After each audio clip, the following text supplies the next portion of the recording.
called Edge. It's very much focused on macro, more so than the micro. What we're doing today is a little bit of macro to micro. This is focused on kind of pro-to-pro engagement. I run a club product. This is the Edge. I run a club product, which includes a live trading room and all of my macro to micro analysis. And we also have a community product, Discord. It takes place in Discord. It's very much for more momentum traders, chase traders on an intraday, overnight, a few days kind of thing.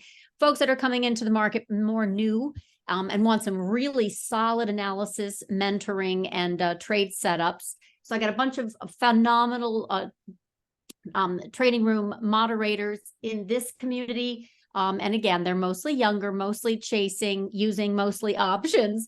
But it's great education, great fun, great sense of community. I run the main club product, which includes a lot of live trading, lots of intermarket analysis.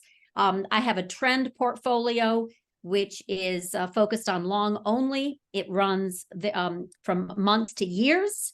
I have a swing portfolio, which is both long and short, and they're weeks to months, and also includes some of the kind of macro stuff like bonds and some currencies, but mostly it's equities. And then the chase stuff is very much the intraday drama, that because I run a live trading room, I can. So for example, this morning I had some very strong feeling that we were going to kind of roll over. So we had some nice shorts, and I can show you what those look like as an example.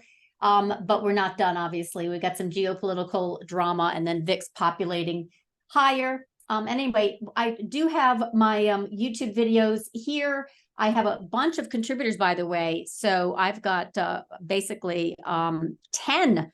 I was going to say I've got James and operations, but they're not contributing. So I've got 10 dedicated full-time contributors from macro to micro. We also have some of our videos up here. There's Craig, there's Rithika. So check out our YouTube channel. You can follow me on at Samantha LaDuc or at LaDuc Trading, and then let me know if you have any questions. I am happy to kind of take a look at markets right now. We have some stabilization, but real quick, let me just see if we have, oops, sorry, didn't mean to do that. If we hit my level just yet, and then I can go through and take a look. All right, so we're still in it. All right, so one of the things that I do every day is I kind of look through the market from a heat map standpoint, and this is first thing before the market opens, and then I kind of go through very, very key macro tells. The dollar, this is gold on a 2-hour, this is crude, this is our 10-year treasury yield, and then of course the Qs and SPY. So this is kind of an intraday look, and I'm tracking that constantly. I also have a big picture on the dollar. This is a weekly, daily kind of look, and some levels that we need to stay above, which basically imply more bearish action. And then once we fall below kind of 105.77 on a weekly, we'll likely have some tailwind for equities higher. I take a look at bonds. I've been a huge bond bear since summer of 2020, specifically August. I made a call and then I doubled down on it in October of 2021. We ended up having the largest drawdown in history in 2022. Even before this historic drawdown. So long story short, we've had 3 years of historic losses in bonds. U.S. Treasuries are the collateral that kind of make the rest of the world go round. And that has obviously fallen as yields have risen. So yields are quite bid. In fact, I had a price target last year for the 10-year of 4.7. And then I had to increase it, right? Because when we hit 4.7 last month, I'm like, okay, now the next level is 4.9. Well, we're above 4.9. That's causing some of this volatility. I go over stuff like oil. This is crude, nat gas. We obviously have some movement here because of risk premium. Geopolitical risk is driving that higher. And now we also have gold as with war vibes. So this is continuous contract. I happen to have the dollar yen over here. This is USD JPY. So I will be happy to answer questions on currency as well. I actually look at currency, dollar yen. This is the JGB, the 10 years percolating higher. If 80, then 100, more likely. That Bank of Japan has kind of threatened to tap this down at 150, and it's been sticking that landing pretty firmly for for a few months now. This was the October intervention that we had in the Chinese yuan and yen back in 2022, bottom when equity stopped going down. So anyway, I'm looking at all this stuff all the time, and for clients, depending on whether they're macro or micro, and depending on whether they're looking at short duration chases, like risk right now that we have, or kind of longer termed sector rotation and themes. This happens to be kind of a ratio that I use intraday to tell if the market is directionally bullish or bearish, and then I gauge the intensity of the moves. So that's how I work, just big picture and taking a look through the market structure. And right now, this is SPX on an hourly. You can kind of see where we got tapped down. This has been a big area I've been watching, 43.76. We get above, we get below. We just can't seem to get and stay above. And bulls really want to see that taken out and stay above, because intraday, we have SPX price target gap that could be filled once the market starts moving higher, of 44.01. And then we even have, hold on. We even have a level way the heck up here of 45.02. And then we even have a level up here of 45.75, let's call it. So we've got 3 gaps above once the market stabilizes and starts to turn higher, which right now, obviously, it's pressured for lots of reasons that we can talk about. But that's the gist of it, is we got some volatility coming into the marketplace because of very strong yields and geopolitical risk, and they are starting to sell today. So I have a price target of 42.68, and then we'll see what happens. But right now, this is the big kind of risk off today of what's happening abroad, overseas, and it's an accident waiting to happen, with lots of posturing and military interceptions and headlines and bombing and so on. So I'm bearish. We got to get through this period, just like we did with Ukraine and Russia back in early part of 2022. And then once we kind of priced in all of the ramifications, the real big ramifications of energy crisis and supply chain disruptions, then the market, after a while, kind of settled down and was able to move higher, thanks to a lot of central bank coordinated intervention. But right now we don't have that. We have, we're right in the thick of things. So this is my chart layout that I use and help clients with. So I'll just kind of go over a few quick things that we did this morning, and then you can ask me anything you want. First of all, Eli Lilly is actually a trade that has been in my trend long portfolio for over a year and a month. So it was actually recommended in July of 2022 for a trend long, and then recently kind of warned it was getting extended, expected a pullback to this 538, 534 area. We got it. It got defended again very nicely. So in other words, I track this one all the time because it's already a trend long. This morning, it started to break out, and here's a gap fill on the hourly. So hour means chase. This D is for day, and it means swing, and week is basically trend. So as long as it's staying above this 10-week, I'm very, very happy to keep it as a trend. Once it starts to break down, like text did, text started to break down and started to roll over, it is taken off. So just to kind of give you that example. But today, this was the chase, literally gave this price target, 582.26. It worked. Another one was LRCX. And basically, it had a really nice formation as well. It had already broken the 10-week, looked like it was going to come back down, and it had not yet triggered below this trend line. So it was one of those deals where it had to hit it had to break 615 to head down to 600, and it did. That's an example of a chase as well. Once it breaks 600, it takes into a new time frame, which is swing, which means it's going to take a little bit longer. It's not going to be one and done. One example that I didn't get into, unfortunately, even though I called it yesterday, had mentioned in the room that VMware looked terrible. Absolutely looked like it. Literally, I said, VMware is cooked. And I said, as long as it stays below 170, I can see this heading down to this kind of 155, 154 area. And next thing I know, this morning, this was the 155 area I had as a price target. It had already completely retraced 100% fib on this daily time frame, came all the way back down and literally just wiped out all of the gains since July, and tagged 145.73. So it really, really happened very quickly. Otherwise, that had been setting up as a nice swing short, but it's already done. Tesla was an earnings play, and this was an easy one, relatively speaking, because I've already been bearish. Tesla, you can see on the weekly from a kind of standpoint of the last time they had earnings, tag your it, nice bearish engulfing, and then a rollover. Got very, very supported, moved back higher, but couldn't make a higher high on a weekly, rolled over, got supported the last 2 weeks, but that was it. As long as it stayed below close on 263, earnings, I said, I don't have an edge with earnings, but they look weak. They are expected to come in weak. So this was a situation where if you happen to want to play earnings, you were right direction. But my chase level, in other words, when we opened up this morning, we actually opened at 225.82. I'll go over here to the chase time frame. This was 225 right here. Now these are already there, but the point is, and that's already there.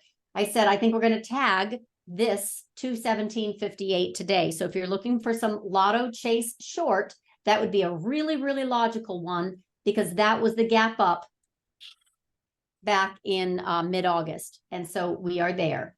So those are examples of price targets depending on your time frame.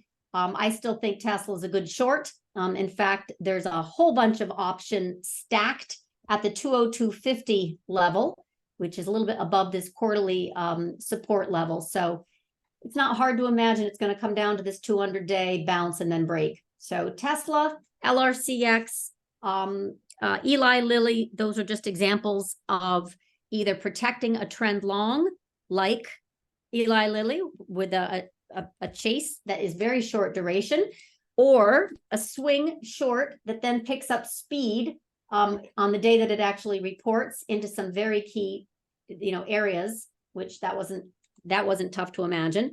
Qs. This was my price target that I gave clients, and I closed my trading room, by the way, at 11. So I have to have a really good conviction in order to give a level that hasn't hit yet. Like, I'm not going to be live during that time that it actually hits. But my contention is that it would roll over and break 362 and come back down to that 360 area. It just so happened that the exact level I gave was 360.66, and that hit as well. So the only one that hasn't hit today in my short calls is in fact SPX.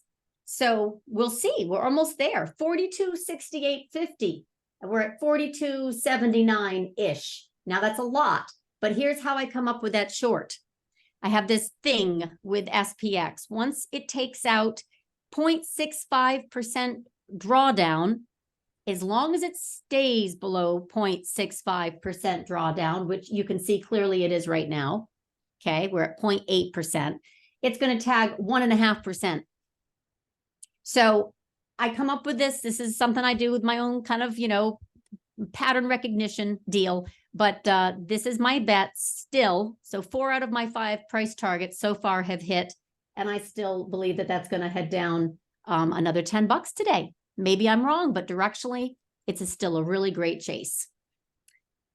Okay, so I got a few questions on here.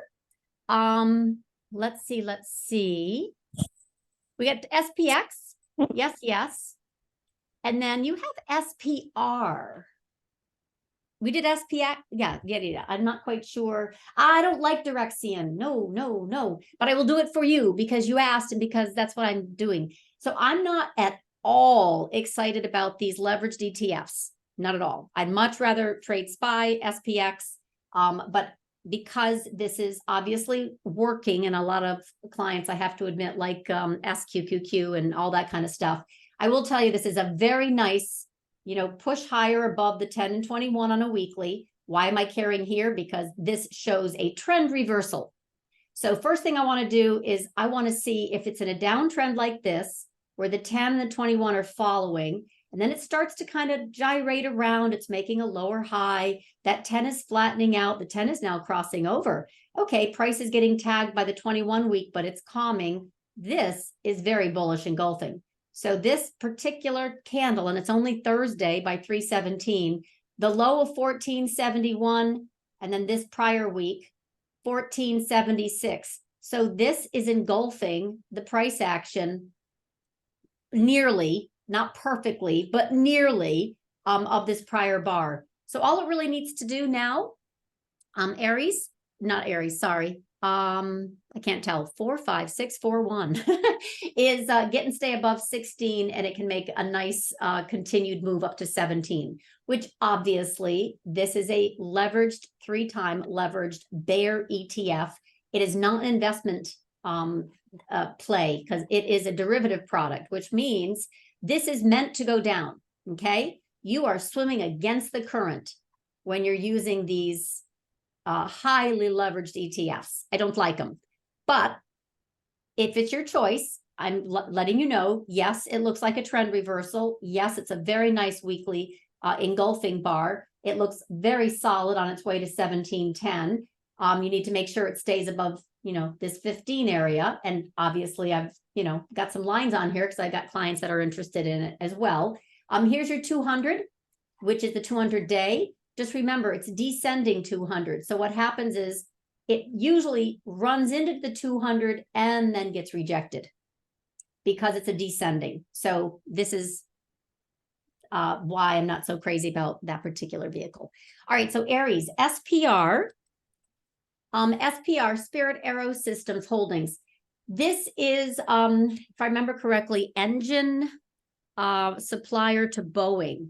And I believe that they are popping up, not because of earnings, but because they're in trouble. And Boeing's actually infusing money into this holding, into this main supplier. So unfortunately, I'm not, so excited about, first of all, I'm not excited about Boeing. Let me just kind of show you that.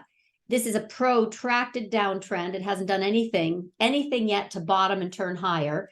So them throwing money at SPR was the reason for the season for this spike higher, but it's hitting its head on the 100. So let's see. First of all, you got to let me know if you're kind of long or if you're short, and also your duration. Are you looking at it for today? Are you looking at it as a continuation play? I need to have a little bit more input on what you want from me, and then I'm happy to try and help. This is a big channel that it's in right now. It got above the 55-day. That's nice. It needs to stay above 1982. I think this is going to churn around for probably a while. And then once, if and when it can get and stay above 22.5, it can make, a move back up into the 200-day. But again, it's in trouble. So Boeing's trying to help it bail out, sort of. A bail in, maybe it's a bail in. Anyway, I'm not excited about this play as a trend reversal. And I'm letting you know that this is a channel of potential chop. TLT, Robert, really? Okay, so TLT. I don't know if you follow me or not, but I'm a big bond bear. Big. So I have been, not for nothing, but solidly, without any change, totally consistent since summer of 2020. I did a big long article in October of 2021 that basically said, wage deflation ended with COVID. I'm getting to a point here, but that was going to upset bonds in a big way. In other words, inflation was going to be sticky, more than sticky, become entrenched. Wage inflation would pick up. And bond, that's just the enemy of bonds that was the early reason. Now I have all kinds of new reasons. We've got treasury issuance. We've got term premia that's being demanded. I just did an interview with SiriusXM last week on this exact topic. So you can kind of look at my Twitter feed and listen to that 10-minute interview. But I talk about yields because they make the market in large part either headwind or tailwind. So long story short, TLT I have as an 81 price target. So I had 85 last year. So literally last year, I made a new call, which was that yields would go to 4.7%. Here's your 10-year. Oops, that's not the 10-year. Okay, so I had a call that yields would go to 4.7%. This is right here. And I made a bet literally over a year ago, September 22nd, if I remember correctly. We would have 4.7% on a 10-year. I was very, very, very confident of that by the end of this year. So it hit already, right? It already hit. And this is on a weekly, so kind of keep that in mind. It's obviously above, right? So now what's my new level? Well, that's the tricky thing. See this black? Once we get above 4.9, we've got 5.1, 5.3. There's a whole bunch of risk off once we get and stay above 4.9 in equities. Unless we get Bank of Japan intervention or central bank intervention or some kind of intervention where this actually reverses strongly and comes back down. It is very extended from its mean. Its mean right now, the 10-year I'm talking about, is more in the 4.5 area. So 4.9 working on 5 is a big deal, big deal. And that kind of translates, long story short, to TLT 81 or 80.5. So here's what I posted for clients. Hold on. Hold on.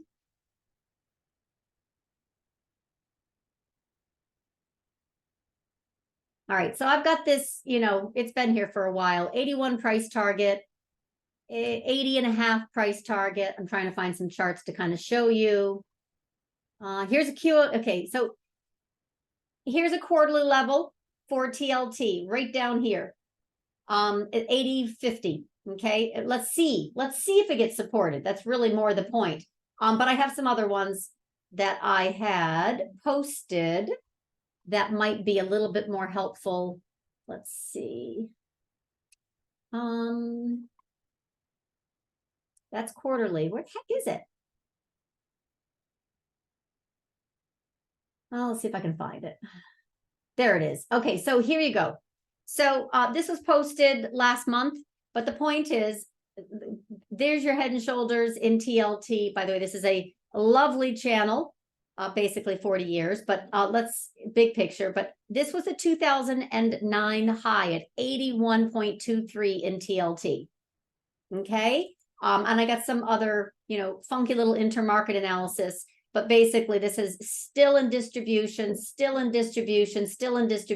we don't have a bottom yet, but here's your 2009. Around 80.5 or 81. A lot has to do with this 2 and 10-year yield curve that is now we're not positive. It's still negative, but it is obviously coming up, and this is driving bonds even lower. And of course, there are lots of reasons why we have bonds selling off. So until we get a panic of buying, or until we get some weakness in economic data, which we've not been having, we don't have a safety yet in bonds. So that's the best I can offer you up is 80.5 or 81 area for TLT, and then let's see. Does that help? All right, fuel cell. Yeah, these must be kind of like momentum trades for you. This is out of play. So you got to let me know your time frame. In other words, this isn't a protracted downturn. First of all, it was in a downturn even before. Oh yeah, this is a penny stock. Yuck. So this is completely 100% not safe. This is a zombie. This is probably going to go bye-bye. You can see where we had 2021, all the meme stocks and basically everything of momentum and speculation that rose up from the grave. Came right back down into the grave, and it should stay there. So you are looking for something, but I'm not sure what. I don't like the options. Nope, I don't like the options. look at the IV. Really? This is a 1,000 IV. The only thing you can do with that is sell it. So I don't like the options market. It's actually a penny stock. 1 for 12. Yep. It's actually a penny stock. So you're picking the most unsavory stocks to trade, which means you either have insider knowledge if you are bullish or on this one, or you don't know how unsafe it is. There is no option market that is safe for liquidity. It is a hedge fund darling to short. So you're working against the current, you're swimming against the current, or you're looking for some very short duration like pennies, only pennies. Unfortunately, I see this as pennies before the steamroller. So I'm out. Zim, and sorry for that background noise. Didn't know they would be coming to cut down trees outside. But that's exactly what you hear is the chipper. The saws, the chipper, they're busy. So hopefully you can hear me okay. All right, Zim. Zim's totally out of play too, unfortunately. I know it was a darling. It was a darling. Here is basically where it came into play. Kind of looked like a SPAC, right? Shipping darling. Nope, it's completely out of play. There's nothing here that's bullish. Zip zero. They have earnings on 11/15. I have no edge, but it looks terrible. I have Sting. This is in my trend long portfolio. This is what you want. See this beautiful 10-week stays within the 10-week. Even if it pulls back, it gets back above the 10-week. Now it's been kind of digesting sideways. Also LNG. If you want, these are shippers, by the way, but they're in a particular space of sending stuff to Europe, for example. LNG is also fine, but Zim, no, it doesn't have any appeal to me. It looks also at risk. PDBC, Invesco Optimum Yield Diversified something. Okay, that's not a stock, and it's extremely thinly traded. Let's see. Okay. I'm not sure what to do about this one. Because this is more for fixed income players, mutual funds, not definitely not something that is your usual and customary kind of equity index or ETF. So I can only chart it. Can't tell you anything about it. Once it gets above 15, you'll have a chance to go fill this gap.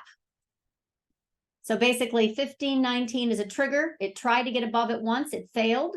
Next time it needs to stick that landing in order for it to move up. It's going to be slow. It'll take months.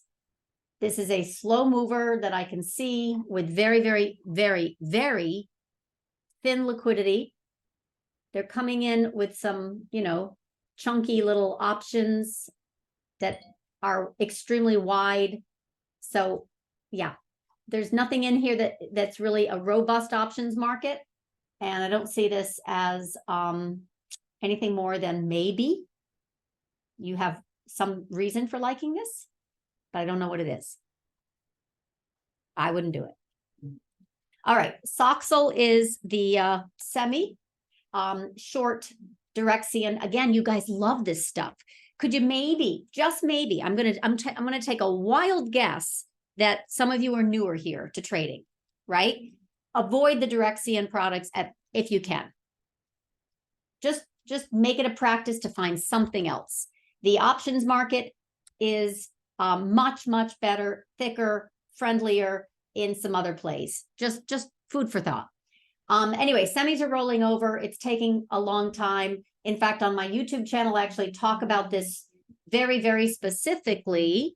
Again, it's only a 10-minute interview, but take a look at this interview that I did with Stock Charts TV right here, right? Like that, I literally talk about semis right here. So if you could grab that one because it's 10 minutes and I think it'd be more efficient. But in a nutshell, I'm waiting for this to roll over. So these red lines are actually, this is SMH. I'm going to use SMH instead of the Direxion, but it's the same concept, right? You're wanting to short. You're expecting this, I guess, to to fade. I know I am too, but it has some work to do. It still is in distribution. This is, by the way, the red are monthly levels of resistance. This is tag URIT, came right back in. It's very shy. If you want to short it for a swing time frame, which means like a few weeks, you want to make sure that it does not, first of all, get above that trend line, right? And then if you want a tighter stop, make sure it doesn't close above 148 area and just let this thing fall. Just let this thing fall. 141, 138, 130. Have some patience. It will do this. It'll tag, it'll jump. If it's a true short, it'll tag, it'll jump. It'll break again, it'll jump. It'll break, it'll jump, it'll go down. They don't all show up like VMware, where this was like, OMG, expansion bar extravaganza, right? That's not normal. Anyway, that's software, not semis. Right? NVIDIA looks just like it because NVIDIA is the leader of the semi pack. I'm short NVIDIA, not Direxion. AMD, that's a different little one, isn't it? All right, so I know a lot of people that are very bullish about this, but it's still going to have a lot of headwinds with semis, semi weakness. We have obviously potential conflict building. It's supply disruption and demand destruction. Earnings are in 1 week, so you need to let me know, are you looking at a chase, a swing, or a time frame? Is this an investment? What I have is obviously the whole kind of kit and caboodle of semis went into sideways distribution. NVIDIA was the darling, and now NVIDIA is having some let's just say that, what do you call it? Vertigo, case of vertigo, right? I got to go NVIDIA to talk about AMD. Case of vertigo, meaning this, right? So what is this? Up 300%, roughly? More? I don't even know. 600%? I'm terrible with math. Anyway, the point is, it's up a lot, and it's priced to perfection. And over the past, 10 years, it's had a compounding annual rate of return of 60%. No other stock has that, period, end of point, not even Apple. So yes, distribution means selling under the surface, and it's not just insiders. So careful on any of the semi plays, because as NVIDIA rolls over, which is heavily weighted in semis, AMD will just go along for the ride. Even if you like it, even if you're bullish, even if you think it's a great competitive play or, sympathy to NVIDIA. It's going to, I don't care. Big picture, it was very bullish engulfing. It got above that trend line in the 10-week. It tagged its, head on the 21 and started to roll over again. It's got risk of rolling over. The only way that it's really going to come out of this is if it can get and stay above, it's kind of like the 110 area. So right now it's on support. Hasn't done anything terrible, but it sure looks like it wants to go back and shimmy down this trend line. So on a short duration, in other words, the next few days or weeks, it looks like it wants to hit 100, 97, 95. Doesn't look like it's going to be very bullish. Let's put it that way. PDD is probably the only China play that has been absolutely outperforming. So I have a client that made a fortune on this. Literally was extremely bullish from the bottom. I think he was watching his wife shop. He literally said, there's no way this isn't going to take off. And he was right. And he has been trading this extremely well. He's out, by the way. So he thinks it's also priced to perfection. I have not studied it the way that he has, but he shared his rationale and his trade setups every time he did it. And this was outsized move. And then even though it had a short report come in and hit it, and then it rolled over, and I had a little bit, but didn't stick around. It has continued to kind of shock and amaze how strong this is, where the rest of the China plays are what you'd call biding time as they roll over. This is a trend line I've been waiting for Baidu to come and kind of tag. So this is waterfall cascade type of stuff. And PDD is just bucking the trend. So I would say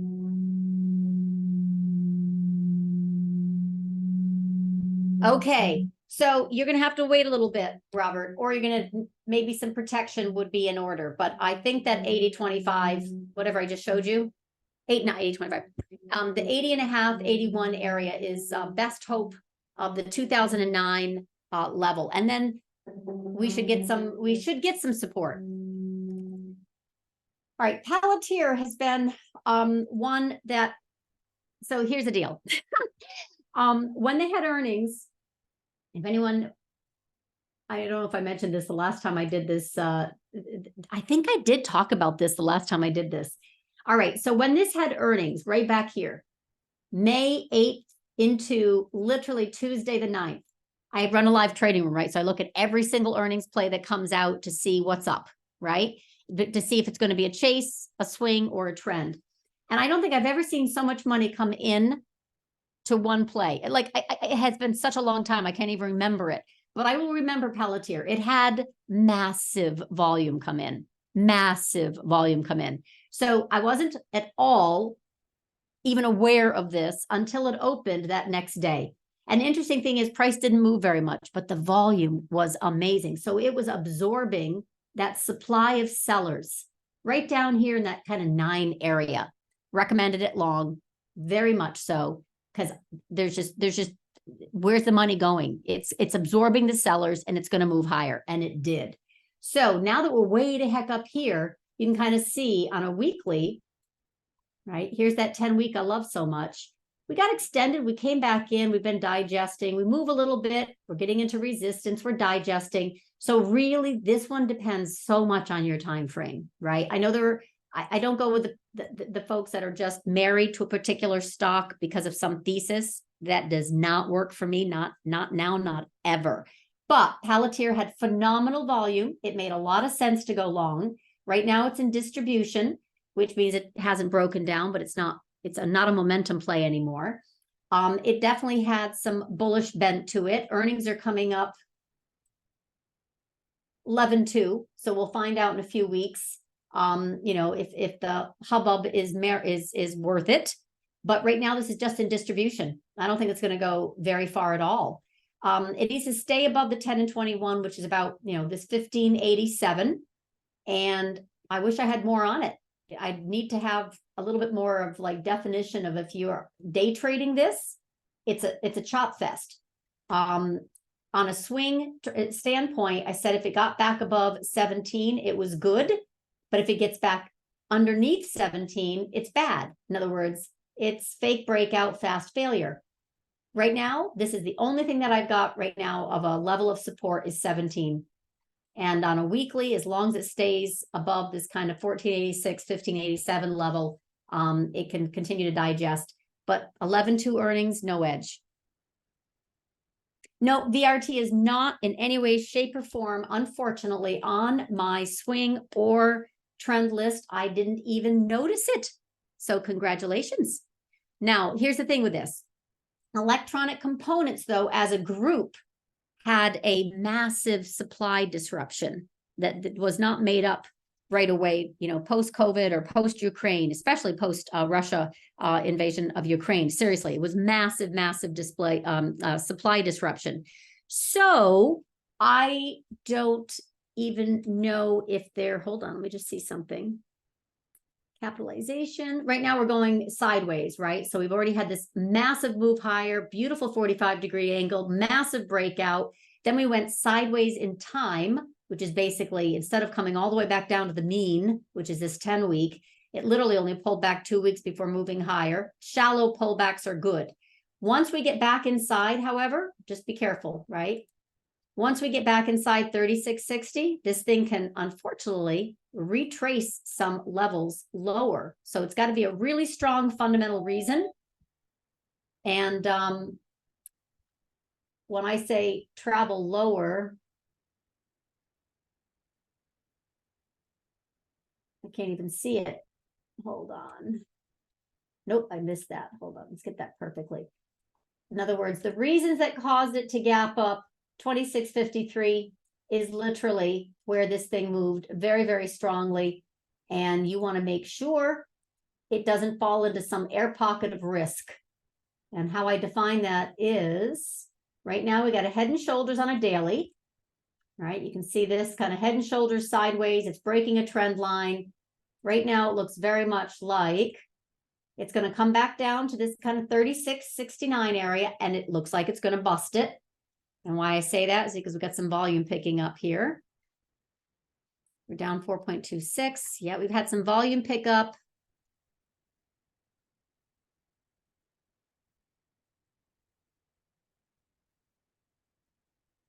Even before this sell-off today. So here's your 55-day. There's your mean, 36.60. They're about the same. In other words, this 55 is 36.12, and this 10-week is about 36.60. So you want to stay, if you're bullish, you want to stay on the north side of this. Once it comes back inside, you're going to start to open up the Bollinger Bands and work down to the 100-day. If the 100-day gives up in a few weeks, then it would make itself and fill that gap. So if it's a strong stock, it won't do that. It'll stay above. Annette, Aurista. This has done nothing. Honestly, I underestimated this in a big way. So it was too choppy for me. Really, really, really, really too choppy. It had a big, huge sell-off at a 50-week, and then it had a massive recovery, and then it faded over the next month, and then it popped up over the next month, and then it dumped again, and then it shot up again. I don't like drama. That's too much drama for me. But it has done fine, right? Literally, it's still above the 10-week. It's been digesting for the past 2 months below this 196 area, hasn't fallen apart. Hasn't done anything wrong yet. It's just a little bit too dramatic for me.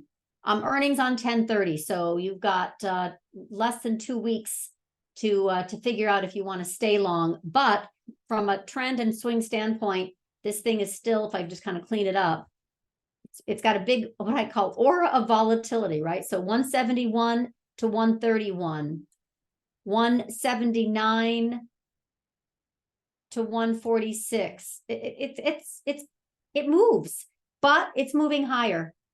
On a shorter duration, you can see where it's starting to break down a little bit. The market's also very soft, and it's today breaking the Bollinger Band and opening that up on an intraday. So I would think that this is going to get a little bit more weakness because tech right now is soggy with a very strong 10-year.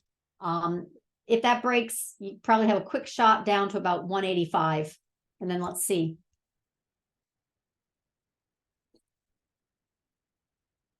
All right, so what was my price target for SPX today? Almost there. 426,850. Not my first rodeo.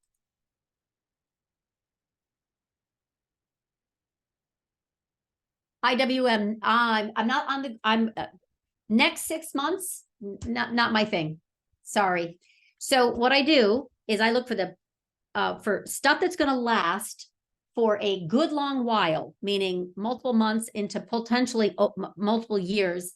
I look for a theme. In other words, the strongest macro theme or the strongest sector rotation. And then it's usually the strongest stock in the strongest sector that is breaking out up on the highs.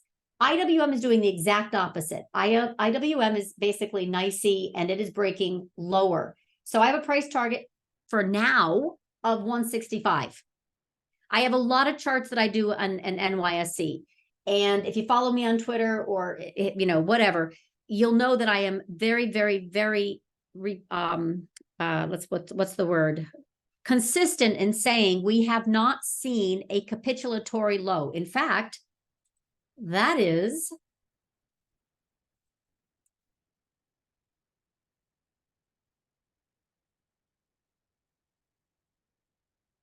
was the whole theme. That was the whole theme of my 6 days ago, a client post that I did. Here are all the reasons to be bullish, and yet still waiting for a capitulatory low. I didn't trust the market. I didn't trust the market. I didn't trust the market. And that's all there's to say about that. NYSE's breaking down, advanced decline. VIX is still, percolating higher. We haven't gotten into backwardation yet, but I think we will. Here's NYSE. for new high, new lows. You know, it's very bullish here. It's not here. Well, we're back inside, right? I could go over lots and lots of NYSE charts, but the point is, my biggest one is that the IWM to SPY is at 2008 lows. And that's not bullish. That means that there are going to be zombies that just don't make it out. I don't have that chart here. Yeah, that was when I had my 4.7 will equal TLT 85. Anyway, the point is I'm not bullish in NYSE. So but we could have peace in the Middle East and the market rallies.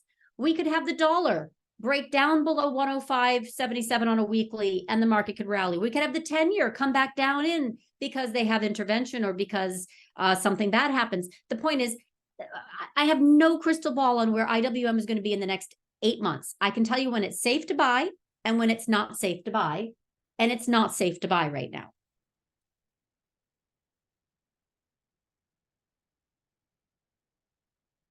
What do you mean you can't hear anything? Can you hear me?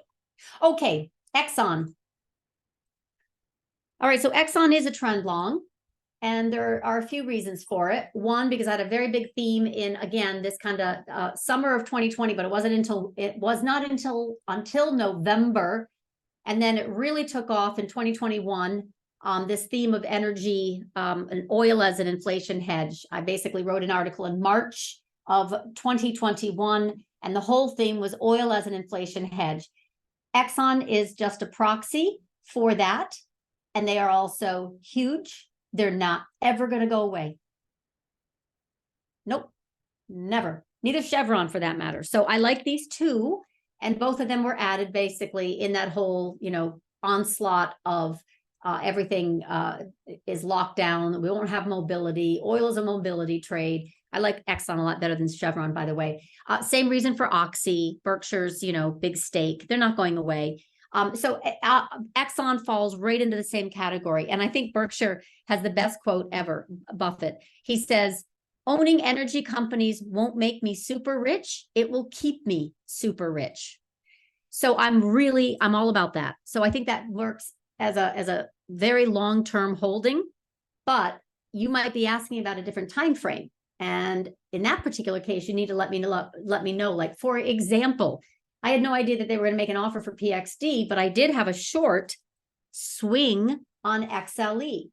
And it was literally put on right about here. And I wanted this to break down. It almost always goes against me, and it did. And then this worked out beautifully, right? This was XLE. XLE is mostly Exxon. The weighting of Exxon and XLE is huge. So the point is, you can still play directional moves on a smaller time frame, but I don't know what your time frame is for Exxon. Okay, Google is one of the mega cap tech plays that has not fallen apart, and it's still doing really, really well, but I see it as resistance at 138. So actually, I had this as a swing long, and then I took it off and made it a short, and it went against me, and I'm still waiting for it to kind of come back down, but Google has not broken its trend. So you got to let me know about the time frame. Again, this is a trend, which means it hasn't done anything wrong, but I think 138 is going to be the top. I think it's going to start to roll over. It hasn't yet. I'm waiting. Devon is looking at M&A, I believe. Anyway, it's a nice bounce off of the 200 week. It's having a hard time getting going. I don't know if they're actually that's a big missing link right here. Most of the oil and gas E&P plays have been doing phenomenal. This one is not. Anyway, it doesn't have the same backdrop of bullishness until it can get and stay above 54. That'll be a very nice 54.26, and then back above this kind of 60 area. That'd be very bullish. I'm never going to get through all this stuff. Okay, so I don't know what one you're talking about. Oh, thank you so much.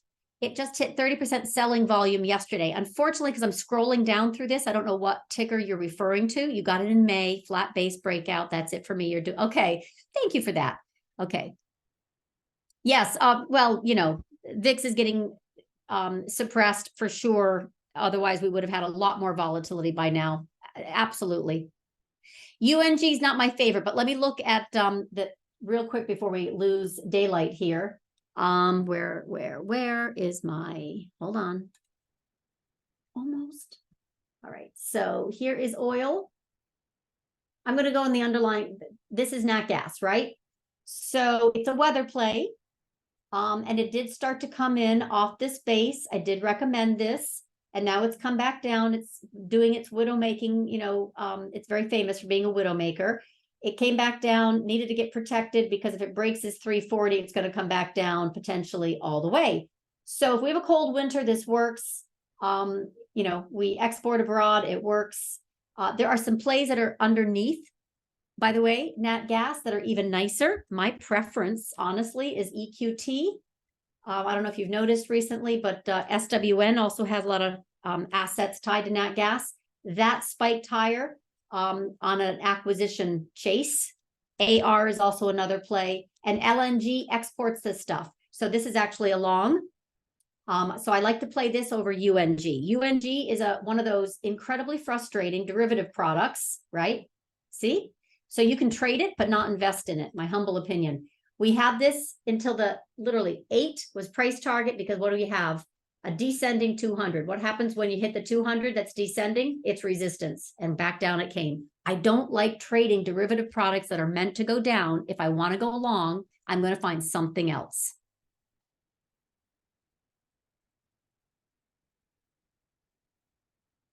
Okay, so Amazon. Amazon has crossed over. Very nice, by the way. 146, it needs to stay below, or I am wrong. But this was a massive bearish expansion candle, not engulfing, but expansion. And then it kind of hovered here at the 21. It bounced, but it couldn't keep it up. This is now the 10 and 21 crossover on a weekly, means that is a trend reversal. So earnings are going to come up. We won't know what happens, right? We've already had one of the 6 of the 7 generals fail, Tesla.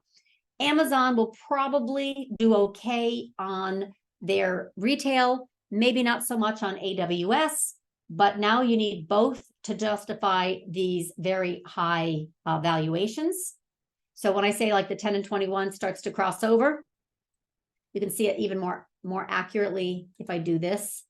So see how the Apple, by the way, it hit, it hit monthly, like in 2 different areas. That was a gorgeous area to trade low. In other words, low risk entry short. But you can see here where the 10 and 21 crossed over right here, and it has stayed firmly below. Even if it's bouncing, it's making lower highs. So all we need to really do is take out this 171 to kind of make it sure, make it for sure happen. But Amazon and Apple and Google and Microsoft and a little bit of Tesla and NVIDIA, not so much Netflix, are very much the safety trade, otherwise known as the Magnificent Seven.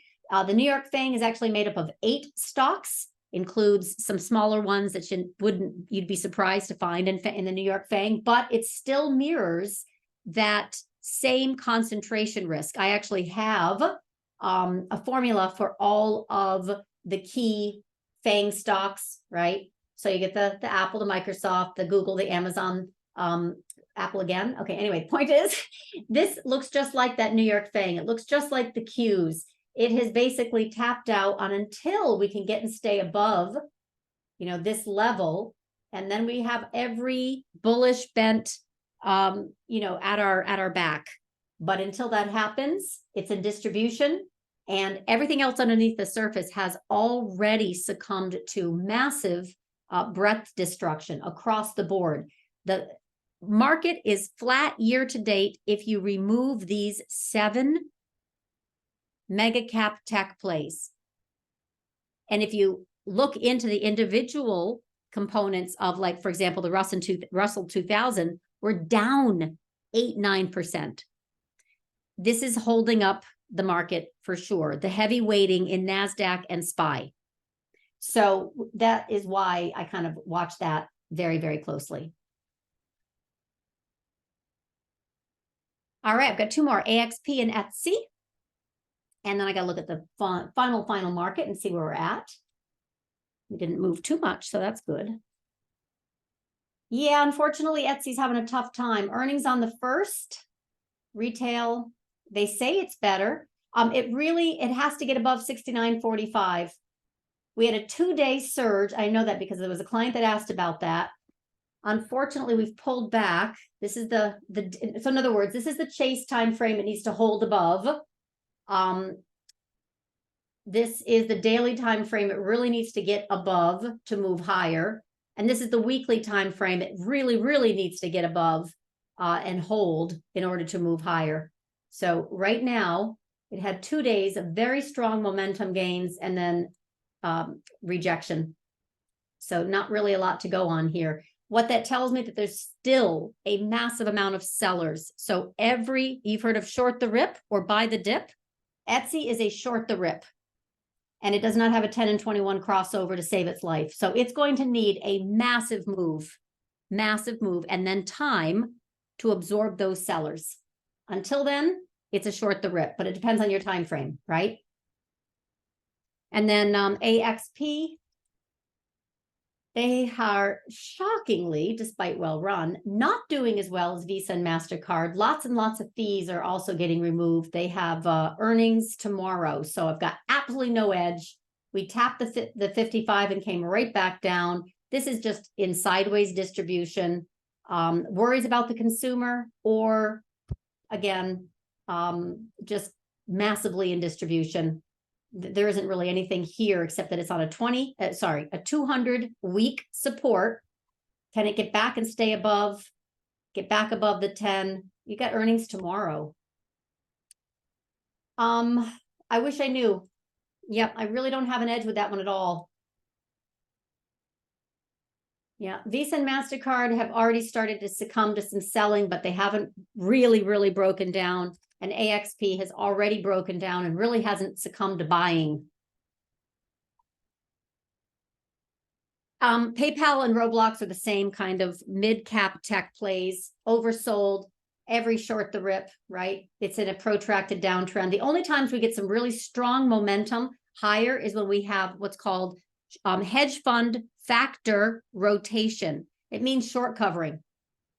So it basically means that the VIP stocks, the Magnificent Seven, start going down and the meme or the oversold shorts start going up. It doesn't last though, unfortunately, because the business model is still in trouble. All right, I think I got 1 minute left. Roblox is trying to come up off the bottom. It's got a whole host of problems. So this is another kind of broken one. And then last but not least, it's 4 o'clock. We came down to 4,269.69. I'm a buck off. Anyway, it's great to be here. Thank you again. Really, Anka and David, I appreciate this kind of live trading room feel, which is what I do every morning from 9 to 11. And again, feel free to just check out the YouTube channel, my Twitter channel, my website, LaDuc Trading, and you'll see a little bit more and maybe communities more for you. I run the club product and Craig runs Macro Advisor Edge. Have a great afternoon.